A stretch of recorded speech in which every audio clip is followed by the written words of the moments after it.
দেখুন সেরা Bangla originals. Click download নাও। ওকে আমি আমার কাছে এনে রেখেছিলাম। 4-5 দিনের মধ্যে ওকে আমি এত বেশি ভালোবেসে ফেললাম যে এক ভদ্রলোক এসেছিলেন আপনার স্বামী আর আপনার ছেলের খবর নিতে। আপনার স্বামীর মৃত্যু সংবাদ তাকে জানিয়েছিলাম। উনি বারবার জানতে চেয়েছিলেন রাজুর খবর, কিন্তু তাকে আমি কিছুতেই বলতে পারিনি যে রাজু আমার কাছেই আছে। কথাটা আমি গোপন করেছিলাম। সেদিন যদি আপনি হ্যাঁ, সেদিন আপনার মায়ের হৃদয় যেমন সন্তানের জন্য কেঁদেছিল,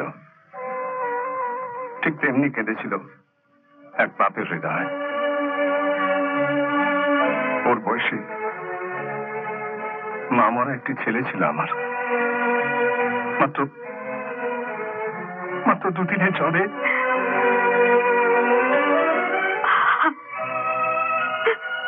রাজুকে পেয়ে মনে হলো আমার ছেলে যেন আমার কাছেই ফিরে এসেছে। তাই নির্লজ্জের মতো আমার এই মন্দিরে রাজুই আমার একমাত্র বিগ্রহ। যদি আপনি আজ আমার মন্দির থেকে বিগ্রহটা তুলে নিয়ে যেতে চান, বাধা দেব না। সেদিন এই ভদ্রলোককে আমি ফিরিয়ে দিয়েছিলাম, আপনাকে আমি ফেরাতে পারবো না। তাতে যত যন্ত্রণাই আমার হোক না কেন। আপনি মিথ্যেই ভয় পাচ্ছেন। আপনার মন্দির থেকে বিগ্রহ তুলে নিয়ে গিয়ে আমি তাকে বসাবো কোথায়? আমার মন্দির তো সব ভেঙে চুরে একাকার হয়ে গেছে।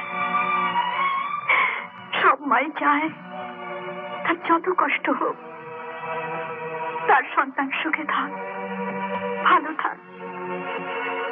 আপনার কাছেও যেভাবে মানুষ হচ্ছে, আমি শত চেষ্টা করে যখন তা করতে পারবো না, শুধু শুধু কেন ওর ভবিষ্যৎটা নষ্ট করব? আপনার কাছে শুধু একটাই অনুরোধ, আপনি শুধু এটুকু ব্যবস্থা করে দিন, অন্তত যাতে দুবেলা ওকে চোখের দেখাটুকু দেখতে পাই।